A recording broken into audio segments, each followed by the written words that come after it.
የቢም ብረት የቱ ጋር ነው ላፕ ማድረግ ያለብን? ለምንስ ያ ቦታ ተመረጠ? በዛውም ስለ ፖዘቲቭ ቤንዲንግ ሞመንት እና ኔጌቲቭ ቤንዲንግ ሞመንት ምንነት እኒ ብረቱ ወይም ፌሮ ሲመረት የርዝመት ገደብ አለው። ይህም በአብዛኛው አንድ ቤርጋ 12 ሜትር ተደርጎ ነው። ይህ ደግሞ ግዴታ ሌላ ብረት መቀጠል ወይም ደግሞ ላፕ መደረግ ይኖርበታል።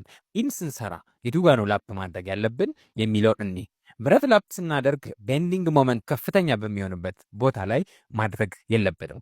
የላይኛው ወይም ደግሞ ቶፕ ሪባር እና የታችኛው ቦተም ባር የቱ ጋር ነው ላፕ የሚደረገው የሚለውን እኒህ ቶፕ ሪባር የላይኛው ብረት በሚድል ስፓን ወይም ሎ ሞመንት ዞን ስለሆነ ላፕ የምናደርገው ሚድል ስፓን ላይ ነው።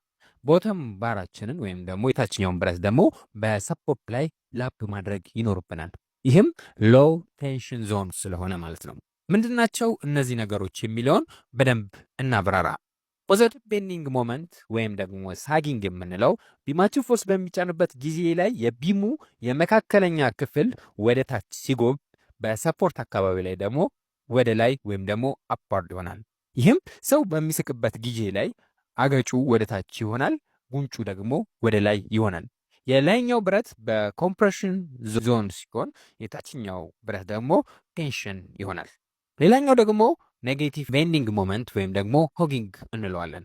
ይህም ፎርስ በሚያደርግበት ጊዜ ላይ መሀል አካባቢ ወደ ላይ ቤንድ ሲያደርግ፣ በሰፖርት አካባቢ ላይ ደግሞ ወደ ታች ቤንድ ያደርጋል። ይህም ያኮረፈ ሰው አገጩ ወደ ላይ ሲሆን፣ ጉንጩ ደግሞ ወደ ታች ይሆናል ማለት ነው። በላይኛው ብረት ላይ ቴንሽን ሲሆን በተቃራኒው ማለት ነው ከዛኛው በታችኛው ብረት ላይ ደግሞ ኮምፕሬሽን ይሆናል።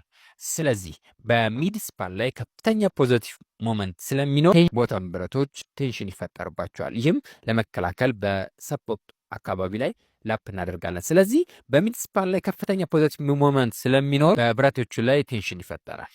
ስለዚህ ይህንንም ለመከላከል ሰፖርት አካባቢ ላይ ላፕ እናደርጋለን ቦተም ብረትን ማለት ነው።